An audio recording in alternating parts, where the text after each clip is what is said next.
One of the arguments when we talk about the existence of God or not is, well, how did the universe get here? And so why don't we look at the origins of the universe in the context of, does God exist? Sure. So one of the arguments in philosophy that's become quite well known now and popularised by Dr. William Lane Craig is the Kalam Cosmological Argument, which is an argument based on two premises that has a conclusion that logically follows. And so if premise one and premise two are sound premises, then the conclusion does logically follow and therefore is a sound conclusion. So today let's have a look at the Kalam Cosmological Argument. Who came up with it? So the cosmological argument has its origins with the early church fathers. Are we talking like Bible characters like Abraham, that kind of early church No, fathers? so we're looking at the church fathers of the 2nd, 3rd century onwards. Somebody like Augustine, Justin Martyr, the early apologists were using arguments similar to this. And then over the last 2,000 years, the argument has been developed and it's been honed and refined. And so today we have the Kalam Cosmological Argument, and it's an argument with, as I said, two premises and with a conclusion that naturally follows. And let's have a look at that today. Great. So what's premise number one? Premise number one is everything that begins to exist has a cause. Ah, the old chicken and egg argument. Here we go. Yeah, so the typical objection of atheists is that anything in this universe doesn't begin to exist because it's just being reformed out of matter that was already in existence. And yeah, they do have a point there. But this cup once did not exist. It was fashioned and formed out of, yes, pre-existing molecules, but it was formed into a cup, and it became a cup when it took on that shape and a handle was attached to it and it was fired in a kiln and painted and everything else. And don't we also have to go to, well, how did the molecules get here in the first place? Because you can't just say everything was always here. Right, so if you begin with the notion that nothing created everything, you've really got a problem, because nothing lacks potential possibility and the power to bring anything into existence. Nothing literally doesn't exist. So you're always going to have to start with a base reality or a prime mover or a first cause from which everything sprang. So even if you want to use that argument that the cup is reformatted out of prior molecules that existed as clay in the earth, yes, but then you keep taking that back to the logical conclusion and you end up once again with an eternal base reality, which we would call God. And so things do begin to exist in the very real logical sense that cup began to exist, your phone began to exist, your computer began to exist. It hasn't always existed in the same way that you and I have not always existed. So premise number one, I think, is kind of ipso facto. It is solid. It's a sound premise. Everything that begins to exist has a cause for its existence. So what's premise number two? So premise two is the premise that's usually argued against the most, and that is that the universe began to exist. And according to modern cosmology, the universe began to exist roughly 13.8 billion years ago. And so if the universe had a beginning and everything that begins to exist has a cause, then it logically follows that the universe itself has a cause. Now, that's a big claim that the universe actually had a beginning, which we can't cover in this 10-minute podcast, but there's plenty of things that we've talked about on our website that goes more deeply into why there's evidence now that there was a definite beginning for the universe. Sure, and over the last 100 years since the Big Bang Theory came out, which is what we're really talking about with the beginning of the universe, the theory has been critiqued, examined, investigated, attacked, and here we are nearly 100 years later and it's still in place. The standard model of the Big Bang Theory is the go-to theory nowadays because the universe very clearly looks as though it had an absolute beginning of space and time and matter.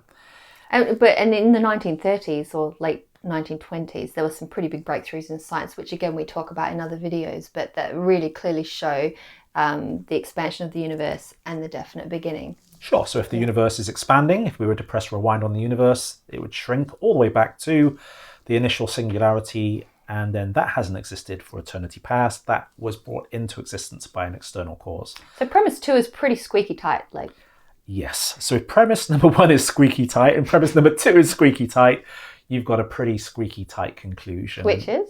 And that is, therefore, the universe has a cause. And so then it's like, well, what was that cause? Exactly. And so if you're looking at a first cause of space, time and matter, you're looking at something that is spaceless, timeless, and immaterial. You're also looking at something that's transcendent. Why? So, sorry, why does it have to be spaceless and timeless and immaterial? To create space, it must be spaceless itself. Otherwise, space would be creating space, which is a logical contradiction. Time would be creating time, for instance. You can't create yourself before you exist. And so we know that whatever created space, time, and matter is necessarily spaceless, timeless, and immaterial. Fair enough. It transcends the universe, which means that it exists causally prior to the universe.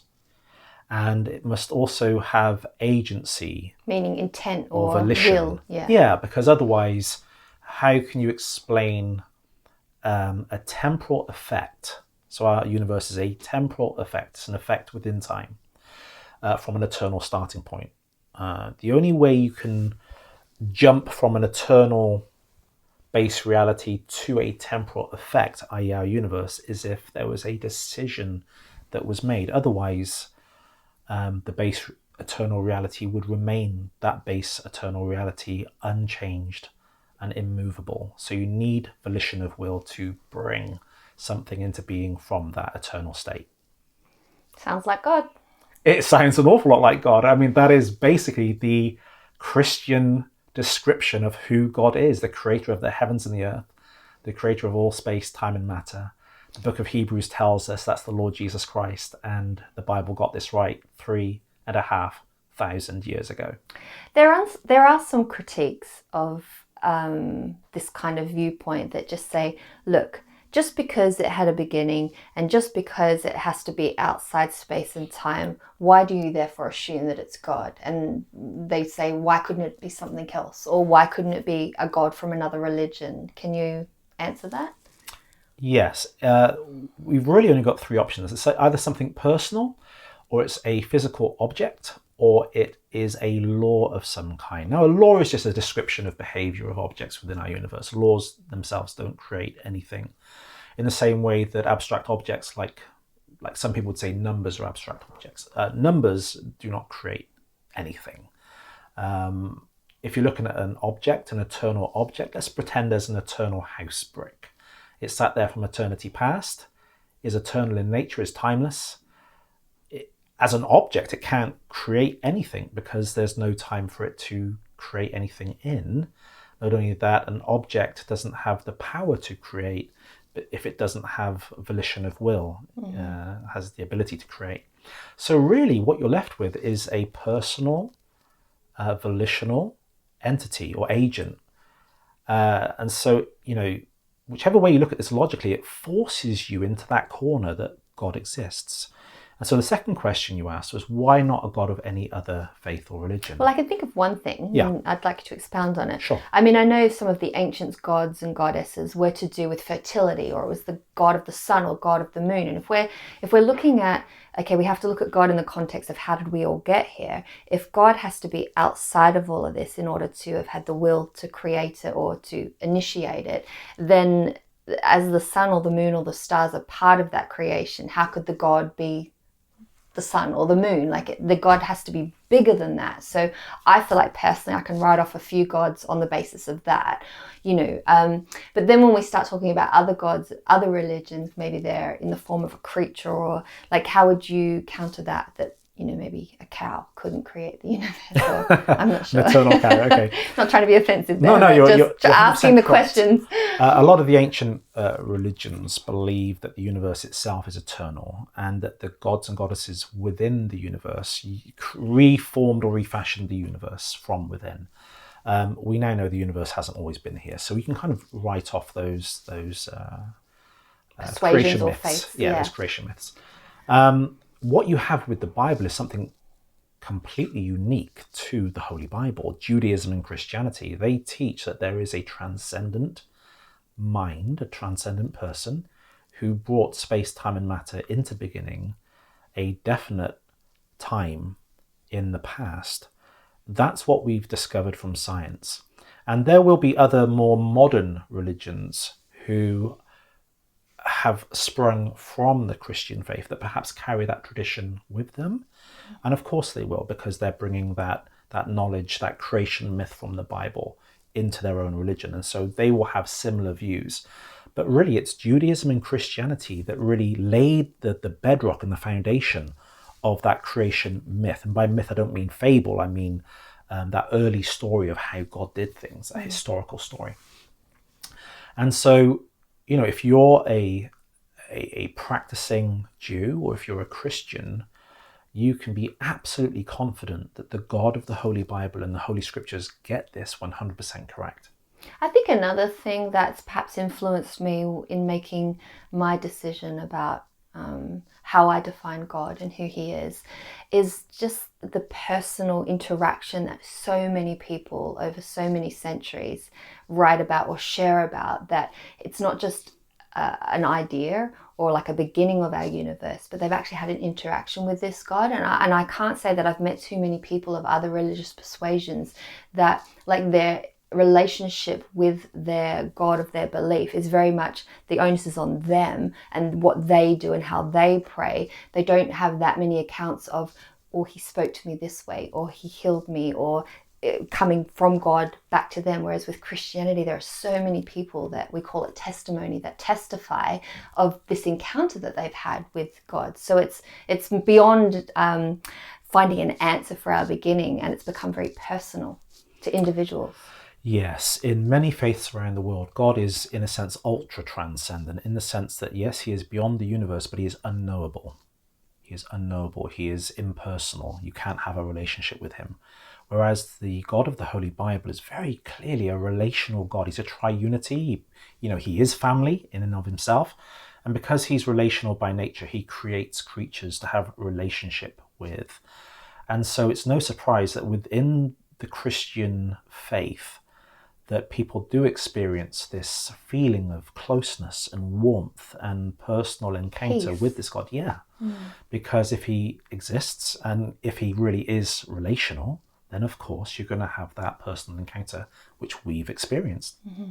Yeah, like things like answers to prayer or changing how you feel, or I just find it fascinating because, like I said, when I try and listen and hear from other people, like their belief system, but they don't necessarily talk from a personal encounter that this has very personally done something for me or changed me, or it's more they've reformed themselves to fit in with the guidelines, and it's all that way up to God. Yeah, so many faiths around the world, as you rightly observed, it's about them trying to climb the ladder to God, whereas Christianity is all about God coming down the ladder to us. Wow, it's pretty sensational, isn't it? Yeah, and also the fact that there's not so much a ladder we have to climb. I mean, Jesus came to fulfill the law. He died the ultimate death, which was punishment for us not being able to keep the law. Now, the law is still there, but God doesn't say, you must keep the law, otherwise I'm not going to accept you. He says, I will accept you on the basis of my love and the fact that Jesus pays the penalty for where you fail to keep the law. It's a completely different approach to the practice of religion. Absolutely. And we've all got a magistrate in our heart that tells us right and wrong, right? He's given us a moral conscience. And we know that when we sin, we know when we break God's moral law. And because of that, we're also very consciously aware that we cannot redeem ourselves. So it required God's Son to come and save us. And through this, God shows his ultimate love, because there's no greater love than to lay down your life for your enemies, which is what Christ did for us. Yeah, I was reading the other day, it's in 2 Corinthians, I believe, where it says, he who knew no sin became sin for us. And I was so struck by that, because if he is God and he's dwelt in this place of just, holiness and perfection and nothing negative, to then come and bear, that feeling you get when you've done something wrong, said the wrong thing, wish you could rewind and do it again. He took upon himself that feeling and that condemnation and that deserved judgment for every single human being upon himself. So he went from 0 to hero. It quite moved me, actually, that's who we're talking about when we talk about the origin of our universe. It's not like a wizard, so to speak, who just wanted to be creative. It's so personal and it's so loving and really moving when you explore who he is and what he's done. It's a cosmic love story. I like that. Yeah.